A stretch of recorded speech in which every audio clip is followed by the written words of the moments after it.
Oh my god, I can't believe we're going to have to talk about this one. Hello and welcome back to the Doctor Who Marathon. I'm your host McEdam, and today we're going to be talking about The Idiot's Lantern, written by Mark Gatiss and directed by Euro Lynn. And we are also going to be talking about Tardisode Episode 7, written by Gareth Roberts and directed by Ashley Way.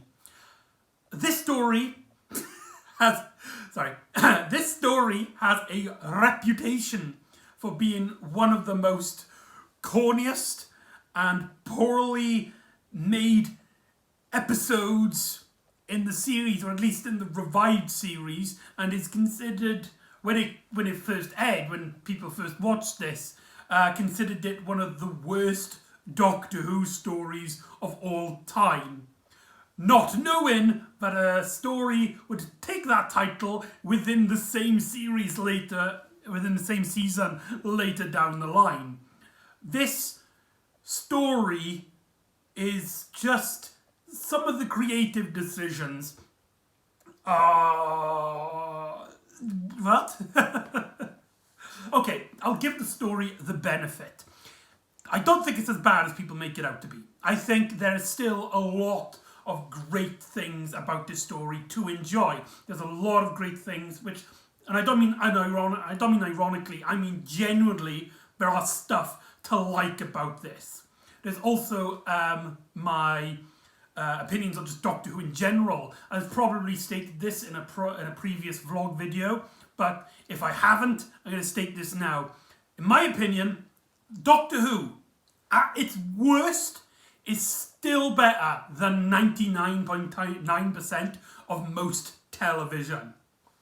Remember, this story came out at the height of Big Brother, at the peak of people watching Britain's Got Talent and celebrities, models and stuff.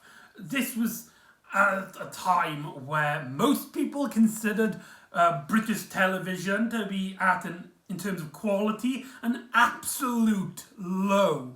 So the fact that this story, or at least this season, is as good as it is still, pretty thing to note about. This story also dapples with the themes and concept that Mark Gatiss usually tackles within his stories. Take an historical figure or an event, add aliens to it that are somehow linked to the event, story. And here the concept is the coronation of the Queen back in 1953. So that's the thing, and that was a huge event in British culture. It's something that I was taught up in school, and it's one of those things that I've been in parts of recreations of. The parties on the streets as the Queen takes over the throne, Queen Elizabeth. God may the Queen. That is, it's like a very historical moment. It's surprising to note that, when this story was aired, this was almost 40-50 years down the line, and Queen Elizabeth is still alive when this story aired. It's part of a pretty big deal. But yeah, and that's really not going to say much about that aspect of the story. But when the story came out, like I said, a lot of people thought it was one of the worst stories. I don't think most people hated it. I think people acknowledged that it wasn't a very well constructed adventure, but I doubt you would hear anybody hating this story. I doubt you would hear anybody who would say that they stopped watching Doctor Who because of The Idiot's Lantern. It's, at best, a forgettable piece of mess. In the best case scenario, it is some of the most funniest, stupidest, and silliest moments in the show's history. But like I said, I think I still stand by the fact that there are some unironically great moments in this story. So, shall we get on to it? Actually, before I want to start, I just want to say this story was released also as the Season 2 box set, or is part of the volume, I think it's volume 3, vanilla release of Series 2, which also has Rise of the Cybermen and The Age of Steel. Now, I've tackled those stories and I've owned those stories on DVD, but I got that from a Cyberman collection, which is why I own them episodes, but I don't own this one, not in a physical release. I watched this on the BBC iPlayer, if anyone's interested, so I didn't, break the law or something. So there you go. So, onto the story I have. Well, let's talk about the Tardisode first. Strangely, this prequel of a Tardisode actually takes place after the cold opener. So this story technically takes place where the credits, the opening credits are, because it's in this short we see the Colonly family get a television set where the grandmother, character, I can't remember if she's given a name, but Miss Colonia, she something happens to her and she seems to be attacked by a creature coming out the TV, as we see a POV shot with electrical bolts. This is a very strange Tardisode because it's actually important to the plot. I mean, you could still watch the story without it. Many people did. And many people followed at least this element of the story fine. But, something happened to the mother and it was something to do with the television. But it is an important scene. It really should have been in the adventure at hand. It's very strange. It's very odd. The directing of it, even though the story's in a very poor quality, as I've stated in previous videos when I've talked about the Tardisodes, the quality of the video is very poor. But the directing by Ashley Way is pretty simple in this, and like I said, it's really short. You're not going to miss much. I suggest you do watch it. It helps build up a little bit of atmosphere. And, that's the thing. The grandmother. I want to state something about the grandmother. In my previous video, Tooth and Claw, I stated that the woman who plays Queen Victoria in that story is the actress with the biggest gap of their guest appearance, because she also appeared as Samantha in The Faceless Ones. This story, the grandmother in here, has also previously appeared in Doctor Who. She was in a story called Furies from the Deep, which is actually the story, I'm trying to think now, which is actually before The Faceless Ones. Is it? I'm trying to remember. No, it's not. It's a little bit after. I'm trying to remember now. Is Faceless Ones comes before or after Fury from the Deep? I can't remember. But according to Wikipedia anyway, that means that she officially has the longest gap between guest appearances. That's a fact in the story. There you go. So, anyway, into the Idiot's Lantern itself. We get introduced to a character called Magpie. He seems to be running a television store, selling televisions, and he seems to be going low in business, as a creature seems to be communicating with him through the TV, and he believes he's in some sort of dream. We also hear that we get introduced to the Colonia family. I can't remember any of their names.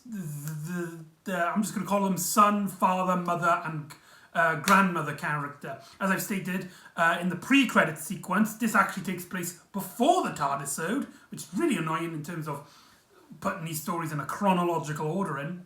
So really, I should have turned it off then, when the credits were rolling, watched the Tardisode, and then watched it back. Yeah, it's stupid. We get introduced to them as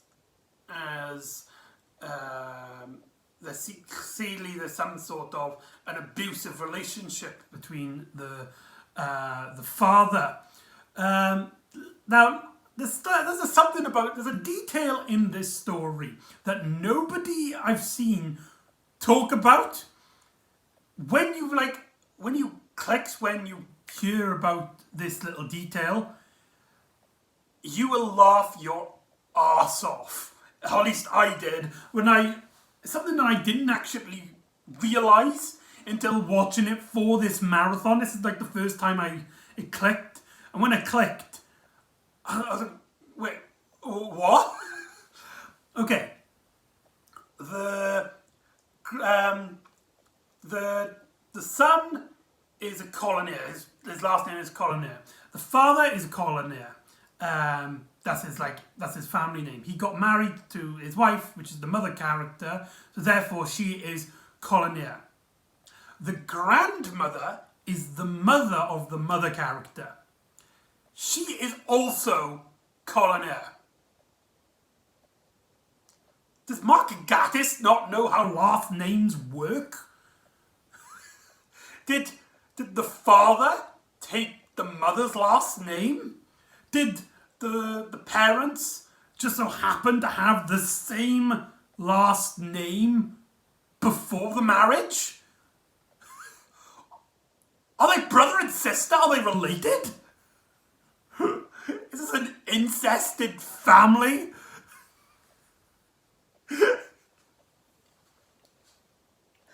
Oh, fuck. Sorry, I broke down then. That's just... It's such a small detail. Like, most people didn't even, realise, but...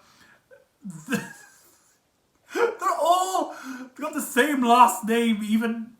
It's the mother's last name, but it's also the husband's last name. So... where did the name come from? What is this family?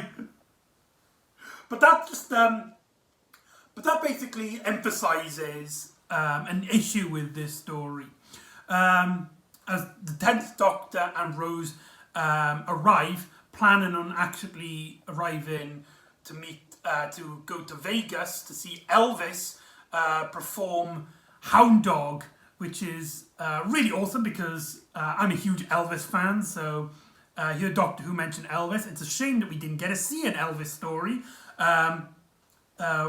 We need a Doctor Who story where they meet Elvis. Come on, it's written there.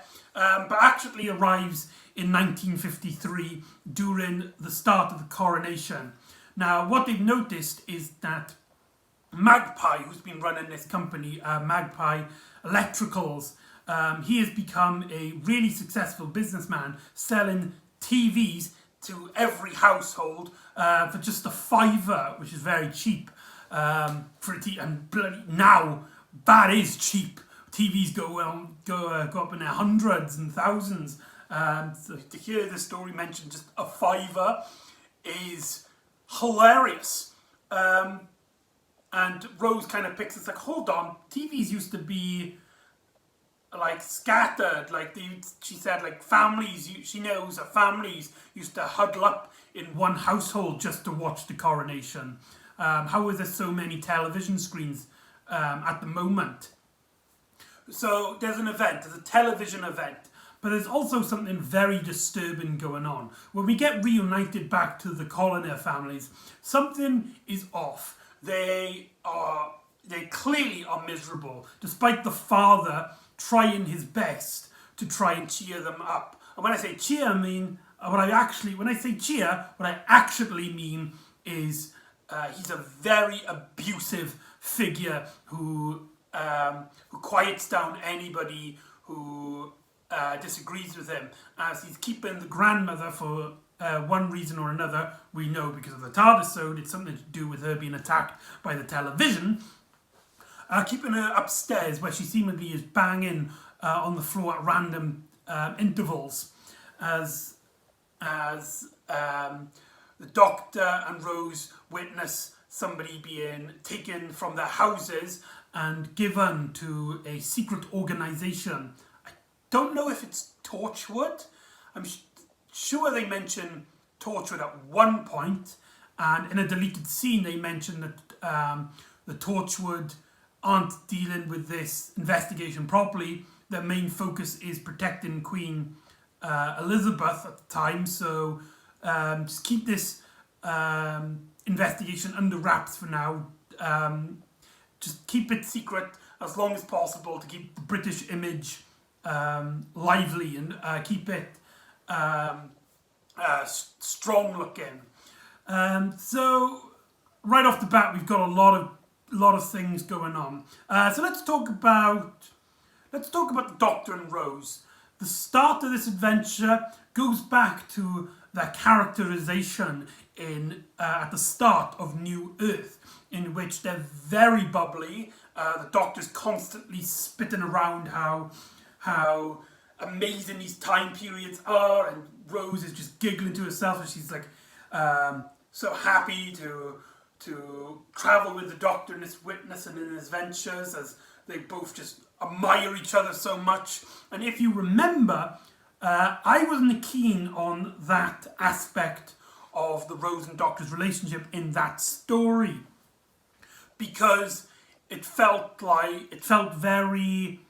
I don't want to say fake, but it felt very cliched, very weak in terms of characterization of these characters, and going through especially Rose's history and how she is as a character, it doesn't really fit together. And here, that is also a massive issue. And the story, in my opinion, doesn't really get good.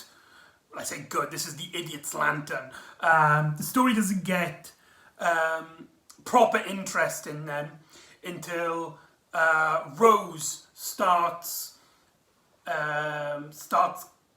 getting captured, and the Doctor has to take on a much more serious persona. They also interact with the Colonier family, which is the main focus of the story. It's about the Colonier family and this abusive relationship they have with the father figure of the family. Now, a lot of people criticize this story for this family being a very one note, and the father is clearly just this bully, abusive father. We've seen this in hundreds of televisions. I'm sad to say, luckily I haven't been, I'm in a loving family. I'm grateful that my family have never been like this.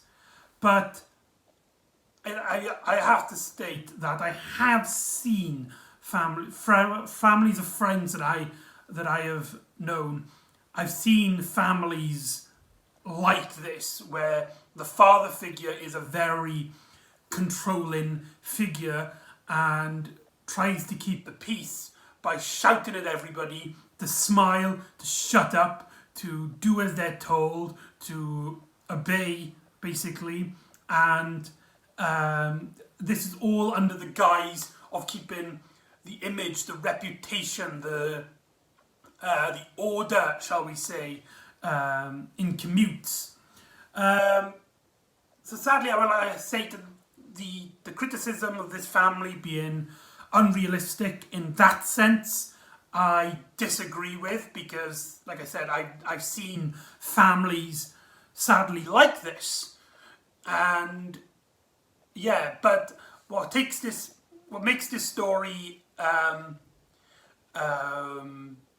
takes it to a whole new level is the dialogue that we're given with these characters, the really silly performances that we have, especially from the the father figure and the son character, the concept of what's actually happening to these people, and the villain. Because everything around this small little family could really work, but it needs a great ground to be based off. This story does not have that.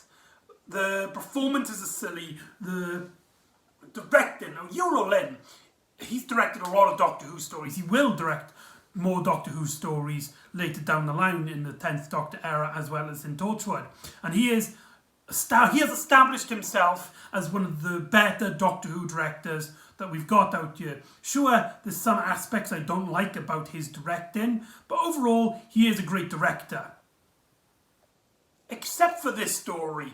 For some reason, every angle, and I mean every shot in this story, is in a Dutch angle. And the story, and for some reason there's some really odd choices in terms of where the camera is placed and some of the close-ups and stuff, which gives this story a really cartoonish feel. That's, I think, is the main issue with this story. It's not really much of the plot. I think the plot with a different directing style. I mean, Euro Lynn with his usual directing style would have been perfect enough for the story, but for some reason, Euro Lynn decided to make this story look like everything's like really exaggerated in terms of the way the story looks. There's when characters get up, they don't just get up. They have this whole the camera follows them and puts them right up into their faces, and everything's a Dutch angle. Sometimes when scenes are getting really intense, that works. But for usual shots, for normal shots, or when scenes doesn't justify that intensity, it's just really weird. And some of the times it makes you laugh. It makes you really funny, but then sometimes I think it does really work. A great example is the confrontation between the Doctor and the father figure, in which the Doctor basically pretends to be this like investigator person, and he goes into the family house and he basically makes the father figure do the housework in a great moment where he's like comparing thing, which is obviously a representation of the father's sexism, stating like, you know, the woman is does all the housework, so she's got to do put all the Union Jacks up, the Union flag, and the Doctor and Rose basically just constantly take the mick out of him. Again, that whole thing is shot in such a really weird directing choice. But then the father is like fed up. He's like, no, wait a minute, this is my household. You get out. You can't boss me around like this. And the Doctor gets really pissed. There's probably one of my favourite moments is when the father says, I am talking. And the Doctor just gets right up in his face. Dutch angle, you know, everything is just like over-exaggerated as the Doctor goes, and I'm not listening! You look into my face and you look into the pit of darkness or something like that.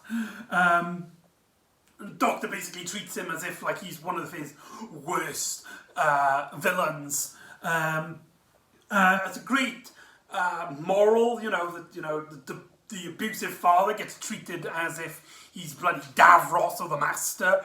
And the Doctor really gets into his face. Really like that. Like I said, like those moments of the Doctor being serious really help this story. And the Doctor then discovers what's happening with the grandmother. Her face has been stolen. Her face has been stolen. As in, it's like a complete blank. This is a horrifying image on its own. If they played it with a little bit more subtlety, with a little bit less Dutch angles, we could have had this really, really disturbing episode and put these monsters, put this image up against the gas mask zombies or the weeping angels. But again, it comes down to directing and how they are used in the story. As apart from the fact that their faces have gone, the people with the stolen faces don't actually have anything menacing or thing to do, and you constantly see them doing this, which is again, it's supposed to be like scary, but really it's just pretty silly. And the idea of the grandmother having her face knocked off, and so the father just goes, "We'll just lock her up in the basement," and the family kind of, obviously they don't agree with it, but I don't want to say content, but they let him do it. Like, that should have been the moment where it's like, hold on, you fucking asshole. But no, that isn't the bit that pushes our characters. It's like later on, where we get some twist that it turns out that he is actually revealing, because this is not a isolated event, this is something that's been happening all over Britain, especially on this road. And the police seem to know where all these faceless people are and capture them and take them away. It's revealed then that the father, who is a high authority figure somehow of this street, knows about all of these people, and so is alerting the police of them and tries to capture them. Like, what was going on, like, in his head? I just don't... What? God, the story is just so goddamn silly. But the doctor gets captured by the investigators of here, and there's a really funny moment. I think it was like intentionally supposed to be funny. There's a bit where it's supposed to play it for laugh, but I don't think Mark Gatiss set up the scene properly, and so it's funny in an ironic sense. Essentially what happens is that the detective asks the doctor, it's like, what do you know? And then the doctor basically jokes around and basically gets the copper to reveal that, right, he's struggling, he doesn't know how to get any answers, and so the doctor basically helps him, and the scene ends with the doctor asking him, tell me everything you know.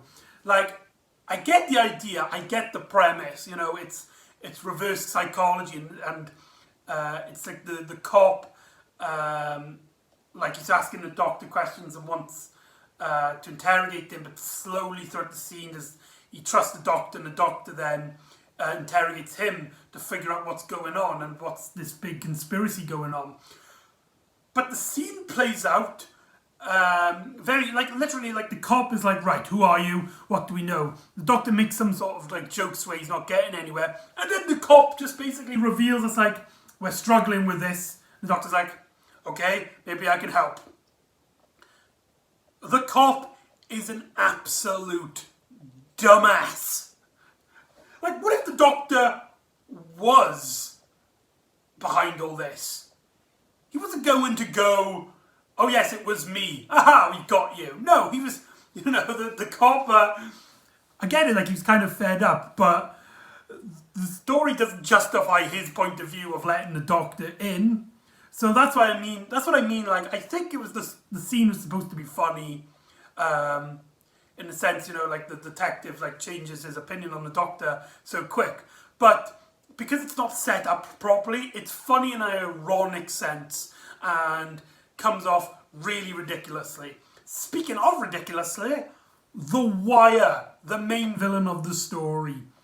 Oh my bloody God. Now, don't get me wrong, I don't think the villain is as bad as people make it out to be. The villain is based off a personality, or a television personality during the 1950s. The catchphrase, are you sitting comfortably, is actually from from this individual. I believe her name is like Amelia Hill or something like that. Now, to say the villain here is cheesy, to say that she is stripped right out of a 60s Batman, the 60s Batman villain, the way she's written, is an understatement. The dialogue that we get with her is so over the top, so silly, so ridiculous. It goes beyond hilarious. That moment when she captures people and she's constantly like, feed me, magpie, feed me.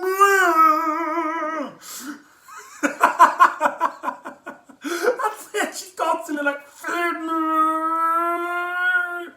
And she's just constantly pulling these really stupid faces, and she's clearly like played up. It's so over the top. It reminds me of Jeremy Irons' character from Dungeons and Dragons. Like, it's so over the top. It's gone to a whole new scale of over the top, as it's on the top of the mountain of over the toppiness. It's hilariously bizarre, and I wouldn't have this story any other way. And it's described, we only get like a segment of a dialogue of what the hell she is.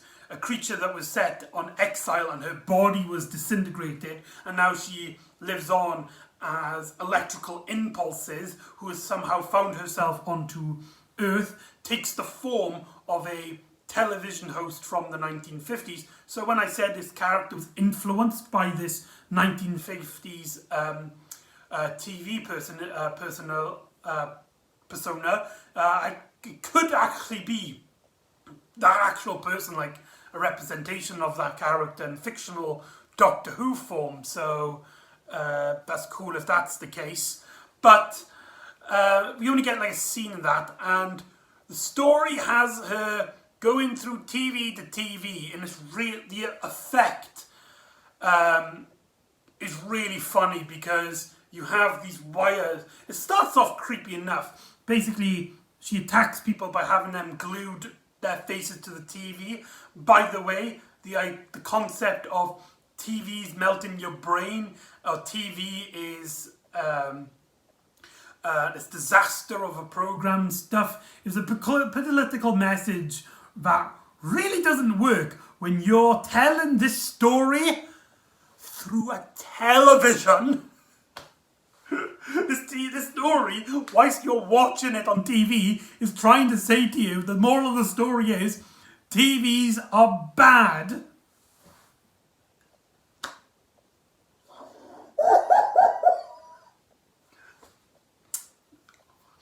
Sorry, that's just way too stupid. But anyway, the actual effect of the face stealing, how it's described as she eats the electrical impulses of the brain, somehow taking the faces. I don't know how that works. And she's been using Magpie as basically a slave, threatening basically him to take his face. I don't know if she has done something to him. We see his face getting taken just before the opening credits, but he still has his face. And he says he doesn't have his face. He says that she's stolen his face, but he has his face. Magpie is played amazingly by Ron Cook, by the way. You cannot deny his performance in this story is amazing. And I especially love that scene in which Rose comes to him, and he's trying to tries to persuade her to get leave, but when she reveals she knows more, he locks the door and he feels really sorry for her. And they abandon Rose's body onto the road, and which pushes the Doctor even more. This is when I believe the 10th Doctor really gets good in this story. It's the first instance of the 10th Doctor being pushed. The Doctor gets angry, he's pissed. He's on a mission.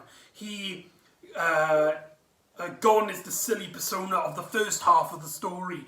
Now is the Doctor, the last of the Time Lords Doctor that we have previously in the Ninth Doctor. And David Tennant really owns this. I especially like it when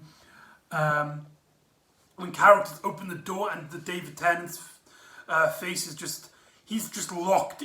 His eyes are just locked in whatever he's focused on. He is not backing down. I just realised I set this all up to talk about the effect, and I kind of segued into how amazing David Tennant is. It just happens because David Tennant is just that good of an actor. Anyway, the effect starts off pretty decent enough. You have these electrical impulses grabbing the sides of their faces. And then you see their faces being sucked off. Wow, that was a sentence. Oops. Their faces melting away through the TV, which gives the appearance of a horse-like face as their lips and nose contort into a cone shape facing the TV, and it just looks hilariously awful.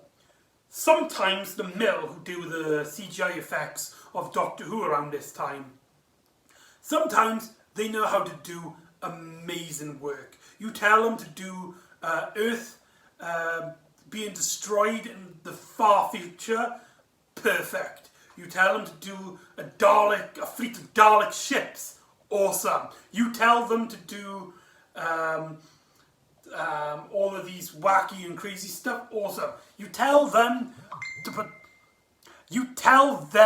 to have people's faces get ripped off them as a TV of electrical impulses steal their faces, and they are like kids on a computer, just slapping away at buttons in the vain hope that something will come out. Like, was that the best they could do? Really? 2006? The effect looks like it came out from 1996. Like, I don't know, I just personally found it hilarious. It's one of those instances where it's just so goddamn funny. But the story basically reveals, I think it was pretty obvious, but why there are plans to use the coronation, which will be the first moment where a bunch of people, thousands of people, will be watching their television screens all at the same time to witness this historic event, and use it to steal all of these humans' electrical impulses, feeding herself. As the Doctor says, she is this, she's basically feeds it up, she's basically a fat pig, which I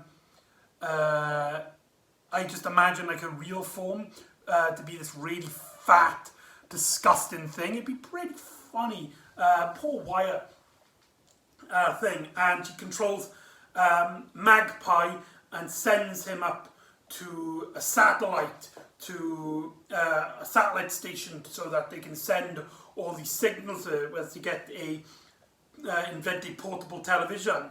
And the Doctor gets help from the Sun to create a device which will then put her in a Betamax, and the conclusion to the story seems to be trying to be this epic thing, which the story has not justified itself. It's built up its story, despite it being, really funny, stupid, poorly written, poorly acted, poorly just everything, with the exception of David Tennant and Billy Piper, who just own their roles, even though I don't like Rose, but there you go. The story knows, for the most part, that it's a very low-key, very low-level story. It's a very street-level adventure, and that works very well for the story it's telling. And then all of a sudden we're climbing up this satellite as we get in these and it's like, no, we must just free me, Doctor, help me. And Magpie gets vaporized, and the Doctor plugs, like literally all the Doctor really does going up here is plug something into the Wire's portable TV. It starts off going wrong at first, relieving some tension, but then it's quickly solved by I just remembered the boy's name is Tommy. As the Wire gets transferred and gets caught in a Betamax, the villain was beaten by going on Betamax, and the Doctor plans on killing the Wire by taping over her. That is hilarious. Just absolutely funny. We also get a hilariously serious scene in which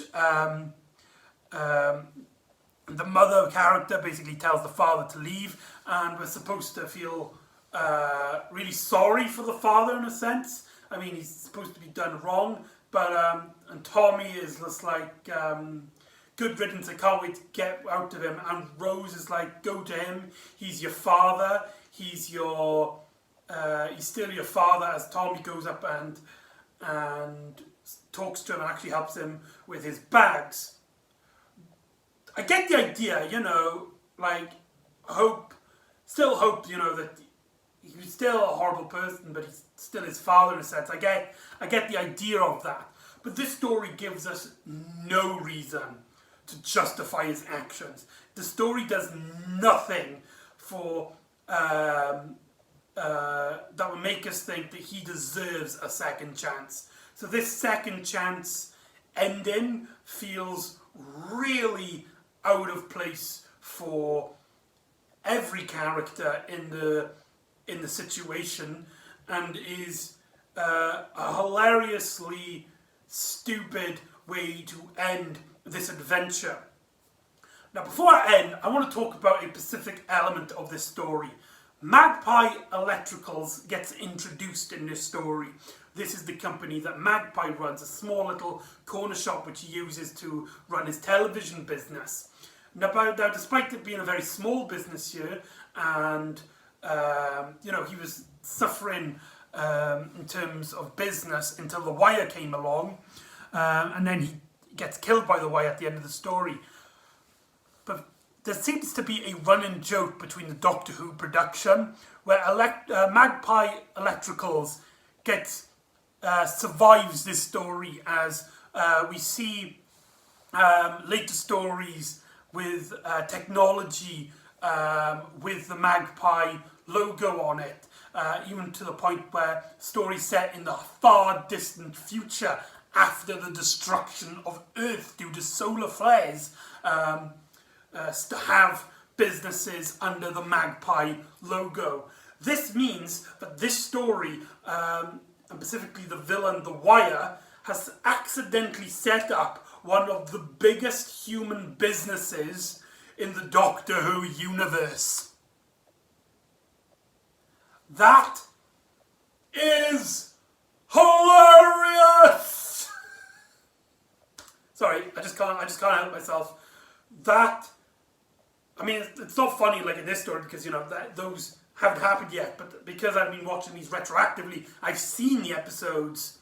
I know about the episodes that come after, and the fact that the Magpie becomes a meme, becomes a running gag in the new series is just so funny. It's just absolutely funny, and I'm so glad of it.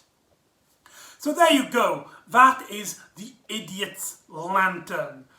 Overall, no, it is not a good story. No, the plot is terrible. No, our characters that we follow throughout this adventures are weak. Yes, the directing in this just gives this story a really corny, silly look.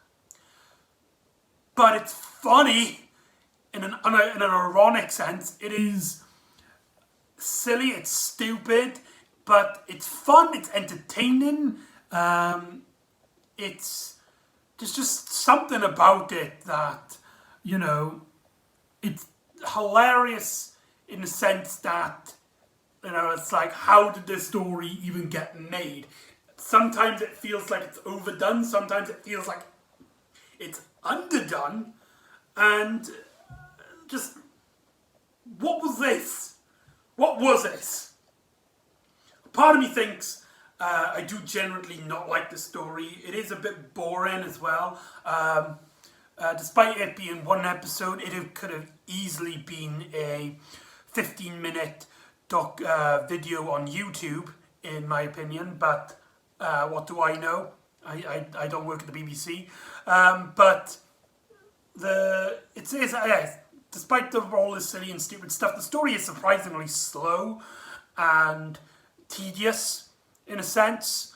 But I mean, I don't want to say I had fun with it, but I had fun laughing at it and remembering just how this story even got made. I would love to have known what was the behind the scenes of this. How did Mark Gatiss get the family names, everybody in the family's name the same? The family name the same. I want to know. If I interviewed Mark Gatiss, if I ever meet Mark Gatiss, my one question would be, how does that family work? It's funny. But like I said, this story gets a reputation of being the worst Doctor Who story at the time, until a story within the same series takes that title. But we'll get on to that when we talk about that story. You know what I'm on about. If you don't, the one with Peter Kay. But before that, join me next time where we will see a two-parter where the Doctor and Rose find themselves in the deep future, where they will witness amazing things, meet strange alien creatures with tentacle mouths, and encounter the Beast. So join me next time for the Impossible Planet and the Satan Pit. And I'll see you next time on the Doctor Who Marathon.